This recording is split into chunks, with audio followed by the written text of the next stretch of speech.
नमस्कार मित्रों, desire point channel के एक नए वीडियो लेक्चर में मैं हूं अमित दुबे और आज के इस वीडियो लेक्चर में हम क्लास 10th इंग्लिश की एक पोएम का अध्ययन कर रहे हैं जिसका नाम है a tiger in the zoo. Chapter में आगे बढ़ने से पहले मैं आपसे एक छोटा सा प्रॉमिस करता हूं कि जब ये वीडियो लेक्चर कंप्लीट होगा तो ये चैप्टर आपके लिए धुआं होने वाला है। यानी बहुत ही बारीकी से और बहुत सरल शब्दों में मैं आज आपको ये पोएम पढ़ाने वाला हूँ और आज के बाद ये पोएम आपके लिए बहुत ही ज़्यादा आसान हो जाएगी। सबसे पहले चैप्टर के नाम की बात करें तो a tiger in the zoo, जिसके लेखक हैं लेस्ली नॉरिस। अ टाइगर सबको पता है, अ टाइगर मतलब एक बाघ। इन द जू, जू मतलब होता है चिड़ियाघर, तो चिड़ियाघर में एक बाघ। लेखक हैं लेस्ली नॉरिस। देखिए, सबसे पहले और सबसे सरल शब्दों में सिर्फ इतना समझिए कि यहाँ पे एक ऐसे बाघ की बात की गई है जो चिड़ियाघर में बंद है, और फिर वहीं पर जब उस बाघ को कवि देखते हैं चिड़ियाघर में तो वो कल्पना करते हैं कि अगर ये बाघ जंगल में होता तो इसका जीवन कैसा होता, और अभी ये चिड़ियाघर में है तो इसका जीवन कैसा है। बस इतना ही है ये चैप्टर। यानी एक बार तो कल्पना की गई है कि बाघ का जीवन चिड़ियाघर में कैसा है, और एक बार कल्पना की गई है कि बाघ का जीवन जंगल में कैसा होता। तो हमारी पोएम यहाँ से स्टार्ट होती है और मेरी जो बुक है वो राजीव प्रकाशन की है, क्योंकि बहुत सारे बच्चे पूछते हैं कि किस प्रकाशन की बुक से पढ़ाया जा रहा है।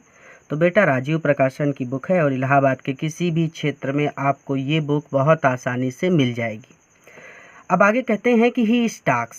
देखो, एक एक वर्ड का समझना, ठीक है। ही जो है ये यूज हुआ है बाघ के लिए, ठीक है।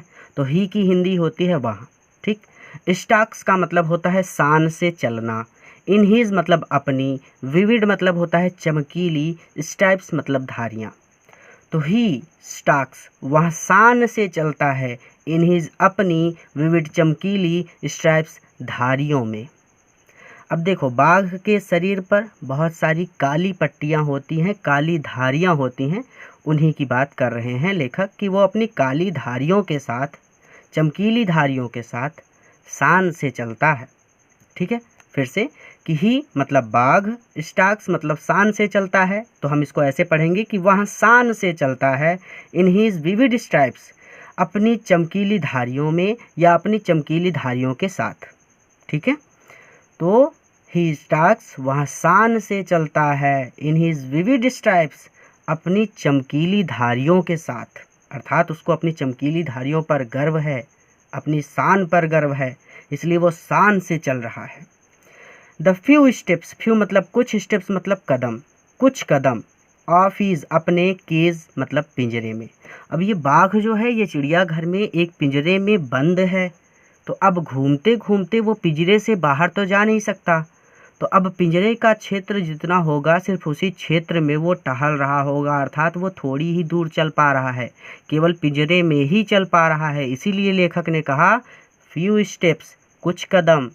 अगर जंगल में होता तो चलते चलते चाहे जहाँ चला जाए ना, आज़ाद कर दो अभी आप कैदी को, वो घूमते घूमते इलाहाबाद निकल जाएगा, प्रतापगढ़ निकल जाएगा, कहीं पे भी चला जाएगा। लेकिन जब वो कैद में है तो वो अपनी कैद के बाहर तो जा नहीं सकता, इसलिए कहा गया फ्यू स्टेप्स, कुछ कदम। तो इसको ऐसे पढ़ा जाएगा कि वह शान से चलता है, अपनी चमकीली धारियों के साथ, फ्यू स्टेप्स कुछ कदम, ऑफ हिज केज अपने पिंजरे में, ठीक है। तो वह अपने पिंजरे में अपनी चमकीली धारियों के साथ कुछ कदम शान से चलता है, यानी जितना भी चलेगा शान से चलेगा, ठीक है। ये चीज़ क्लियर हो गया। ऑन पाथ्स, और उसके जो पाथ्स हैं, उसके जो पंजे हैं, पंजों की जो तलवे हैं ना, ऑफ वेलवेट, वो वेलवेट हैं, वो मखमली हैं। क्वाइट, इस वजह से क्वाइट चल रहा है, वो शांति से चल रहा है, इसलिए वो शांति से चल रहा है, ठीक है। उसकी चाल जो है वो शाही चाल है, एक तरह से जैसे राजा महाराजा चलते हैं एकदम आराम से, धीरे धीरे, क्योंकि वो एक बाघ है, शिकारी जानवर, तो उसकी जो चाल है वो शाही है। और कह रहे हैं कि ऑन पार्ट्स, उसके जो पंजे हैं ऑफ वेलवेट हैं, वो बहुत ही मखमली हैं, उसके पंजे मखमली हैं जिन पर वो क्वाइट शांति से चल रहा है, ठीक है। तो अपने मखमली पंजों पर वो शांति से चल रहा है।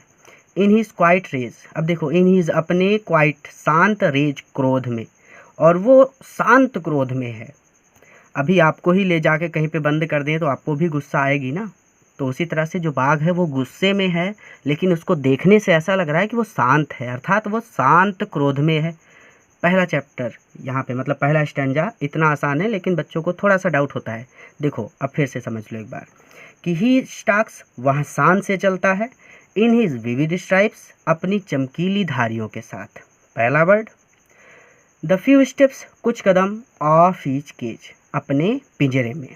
ठीक है, तो दोनों को मिला के ऐसे कि वह अपने पिंजरे में अपनी चमकीली धारियों के साथ कुछ कदम शान से चलता है, अर्थात उसकी चाल शाही है। क्लियर है। तो on parts of velvet quite, on parts उसके जो पंजे हैं वेलवेट वो मखमली हैं, जिन पर वो शांति से चलता है। तो अपने मखमली पंजों पर या अपने गद्देदार पंजों पर वो शांति से चलता है। In his quiet rage, in his और वो बाघ जो है ना क्वाइट शांत रेज क्रोध में है। बाघ शांत क्रोध में है, अर्थात बाघ क्रोधित है क्योंकि उसको बंद किया गया है, लेकिन जब आप उसको देखेंगे तो ऐसा लगेगा कि वो शांत है, अर्थात दहाड़ नहीं रहा, वो शोर नहीं मचा रहा। ठीक है, तो वो शांत क्रोध में है। क्लियर हो गया। अब लेखक जो हैं वो कल्पना कर रहे हैं कि बाघ को कहाँ पे होना चाहिए आगे वाले स्टैंजा में। देखो पहली बात तो उन्होंने सीधे सीधे कहा कि चिड़ियाघर में उसका जीवन कैसा है, कि वो शान से चलता है, he stalks in his vivid stripes, वो अपनी चमकीली धारियों के साथ शान से चलता है। फ्यू स्टेप्स कुछ कदम ऑफ हिज केज अपने पिंजरे में। ऑन पार्ट्स ऑफ वेलवेट उसके जो पार्ट्स हैं, उसके जो पंजे हैं वो मुलायम हैं और उन पर वो शांति से चल रहा है। इन हिज क्वाइट रेज और वह क्वाइट रेज में है, यानी शांत क्रोध में है।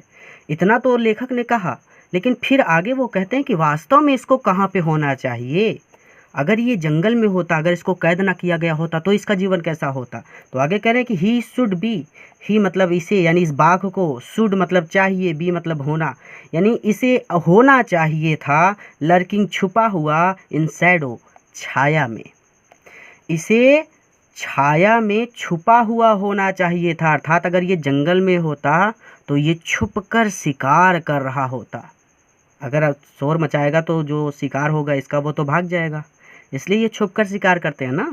तो ही शुड बी लर्किंग, लर्किंग मतलब होता है छुपना, तो ही शुड बी लर्किंग इसे छुपा हुआ होना चाहिए था, इन शैडो छाया में। ठीक है, अर्थात ये छुपकर शिकार कर रहा होता अगर ये जंगल में होता, ये मतलब है इसका। लेकिन अभी जितना लिखा है सिर्फ उतना पढ़ो ताकि डाउट्स ना हो। तो ही शुड बी लर्किंग इसे छुपा हुआ होना चाहिए था, इन शैडो छाया में। स्लाइडिंग और इसे स्लाइड करते हुए चलना चाहिए था, अर्थात इसको सरक कर चलना चाहिए था।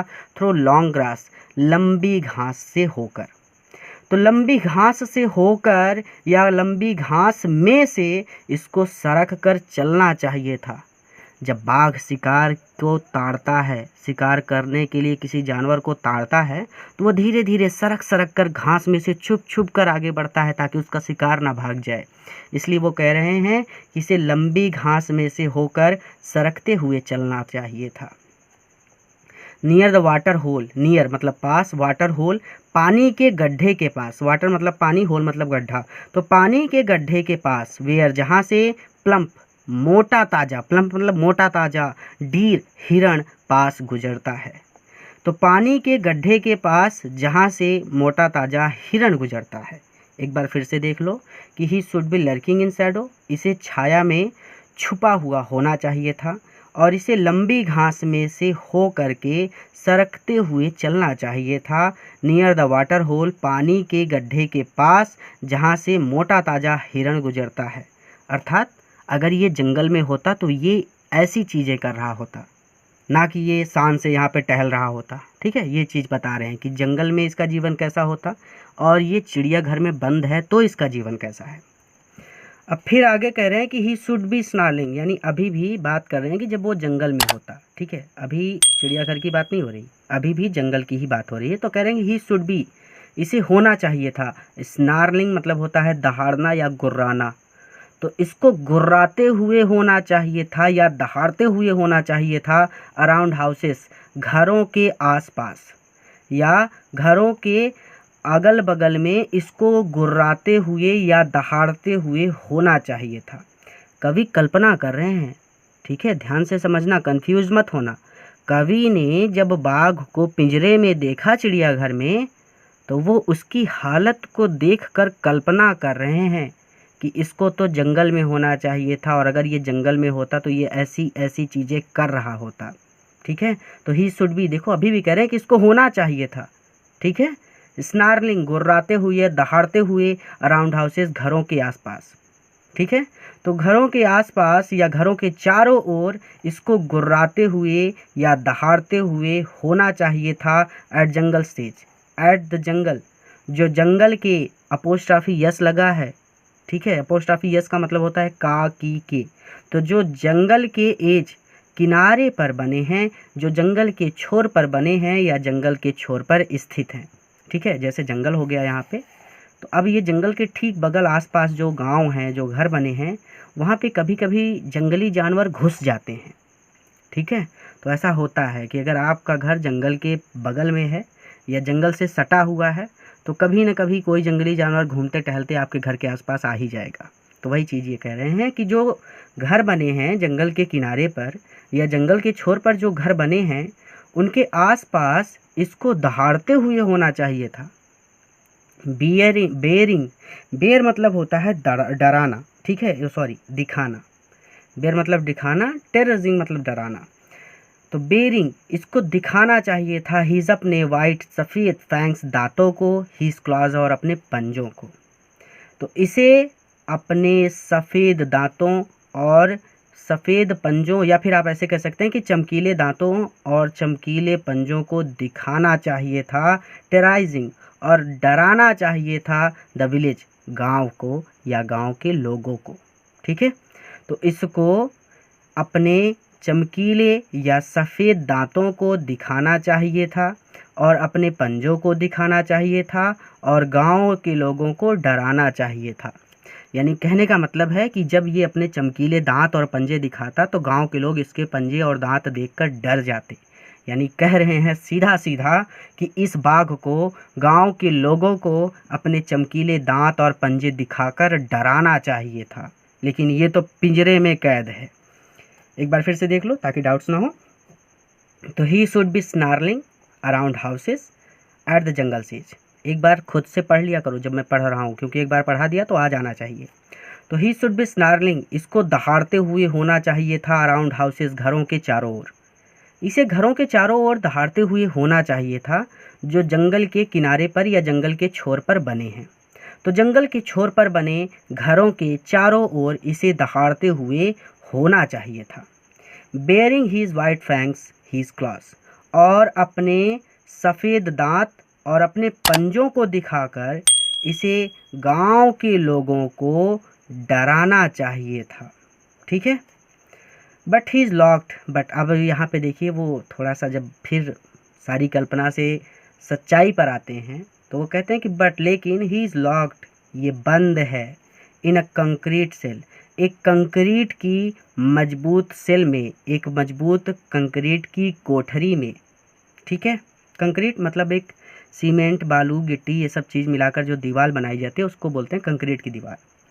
तो बट ही इज़ लॉक्ड, लेकिन ये बंद है, इन अ कंक्रीट सेल, एक कंक्रीट की मजबूत कोठरी में, ठीक है।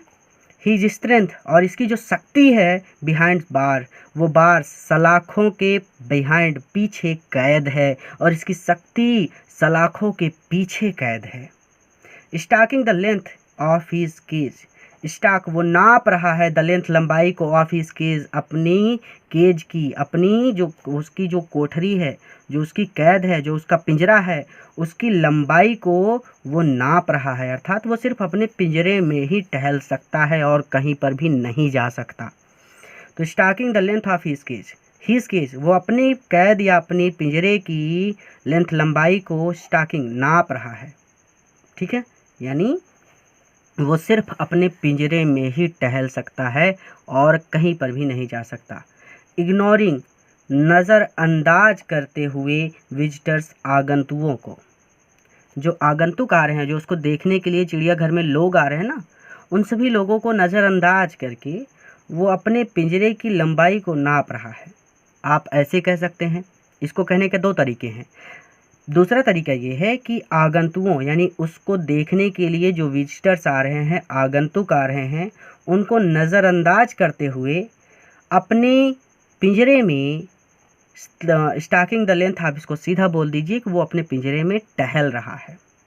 ठीक है, देखो कितनी बड़ी बात हो गई यहाँ पे। पहले तो उन्होंने कहा कि he should be snarling around houses at jungle's edge, कि जंगल के किनारे पर जो घर बने हैं उनके आसपास उसको दहाड़ते हुए होना चाहिए था, और अपने सफ़ेद चमकीले या फिर सफ़ेद नुकीले दांतों और पंजों को दिखा करके गांव वालों को डराते हुए होना चाहिए था। फिर वो कह रहे हैं कि वास्तविकता तो ये है कि ये इतना शक्तिशाली जानवर है, और फिर भी ये देखो कंक्रीट की एक कोठरी में, कंक्रीट की एक मजबूत कोठरी में बंद है, कैद है, और इसकी जो शक्ति है वो सलाखों के पीछे कैद है।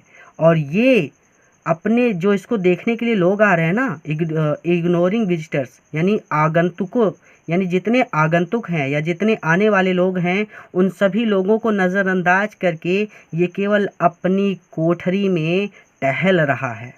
सोचो, इतना शक्तिशाली जानवर, इसको जंगल में होना चाहिए था, ये कैद में है। तो एक तरह से कवि भी खेद प्रकट कर रहे हैं। किसी को भी बिना किसी जुर्म के आप अगर चिड़ियाघर में ले जाके बंद कर दिया है जानवरों को, तो एक तरह से उनका जीवन कैद में है और बहुत कष्टमय जीवन है। ठीक है, चलो, हर एक जीव स्वतंत्रता का अधिकार रखता है मनुष्यों की ही भांति। तो यही चीज़ यहाँ पे दिखाने की कोशिश की गई है इस पोयम में, कि सबको आज़ादी का हक है और सबको स्वतंत्र रहना चाहिए, उन्हें बंद करके नहीं रखना चाहिए। ठीक है, ये समझ में आया था बेटा? मैं थोड़ा सा आगे निकल गया। चलो एक बार फिर से देख लेते हैं अगर नहीं समझ में आया तो। But he is locked in a concrete cell. ठीक है, कंक्रीट सेल यानी एक कंक्रीट की मजबूत कोठरी में, सेल में, एक मजबूत कोठरी में ही इज़ लॉक्ड, वो कैद है। और ही इज़ स्ट्रेंथ, उसकी जो शक्ति है वो बार्स, सलाखों के पीछे कैद है। ठीक है, क्लियर है। Stalking the length of his cage, वो अपनी केज में, अपनी कोठरी में स्टॉकिंग द लेंथ, टहल रहा है, या फिर वो अपनी कोठरी, सॉरी केज, वो अपने पिंजरे की जो लंबाई है उसको नाप रहा है।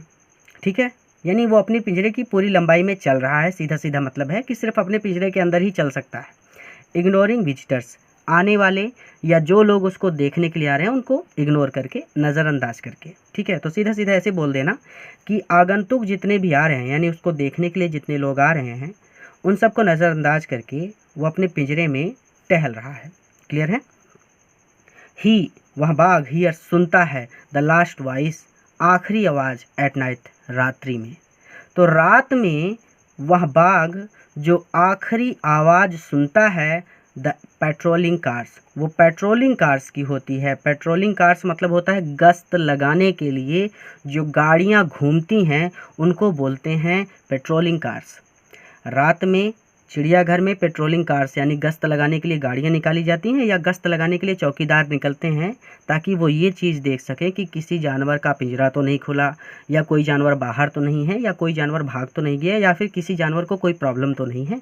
ये चीज़ देखने के लिए लोग गश्त लगाते हैं। कुछ लोग बड़े चिड़ियाघर में गाड़ियों से निकलते हैं, छोटे चिड़ियाघर में लोग पैदल ही निकल जाते हैं कि देख लेते हैं चलो कि क्या हाल है। ठीक है, तो वही चीज़ कह रहे हैं कि द पेट्रोलिंग कार्स, गश्त लगाने के लिए जो गाड़ियाँ घूमती हैं उनकी आवाज़ को वो सुनता है। तो द हियर्स, ही हियर्स, वह सुनता है, यानी पिंजरे में वो बंद है तो वह सुनता है लास्ट वॉइस, अंतिम आवाज़, एट नाइट, रात्रि में। तो रात्रि में जो आखिरी आवाज़ वह सुनता है वो पेट्रोलिंग कार्स की होती है, गश्त लगाने के लिए घूमती हुई कारों की होती है। एंड स्टेयर्स, स्टेयर मतलब वो घूरता रहता है, विथ हिज ब्रिलियंट आइस, अपनी चमकीली आँखों से, एट द ब्रिलियंट स्टार्स, चमकीले तारों को। और वो अपनी चमकीली आँखों से चमकीले तारों को घूरता रहता है। क्लियर है कि वह अपनी चमकीली आँखों से चमकीले तारों को घूरता रहता है। एक बार फिर से देख लो कि वह अंतिम रात्रि में वह जो आखिरी आवाज़ सुनता है वो गश्त लगाने के लिए घूमती हुई कारों की होती है, और वह अपनी चमकीली आँखों से चमकीले तारों को घूरता रहता है। ठीक है, तो यहीं पर ये पोएम कंप्लीट होती है। इस वीडियो को अपने मित्रों के साथ भी ज़रूर शेयर करना ताकि वो भी इससे लाभ ले सकें। और अगर समझ में आया है तो एक बार चैनल को ज़रूर सब्सक्राइब करें ताकि आप इसी तरह से हमारे साथ आगे भी तैयारी कर सकें। पूरा वीडियो देखने के लिए धन्यवाद।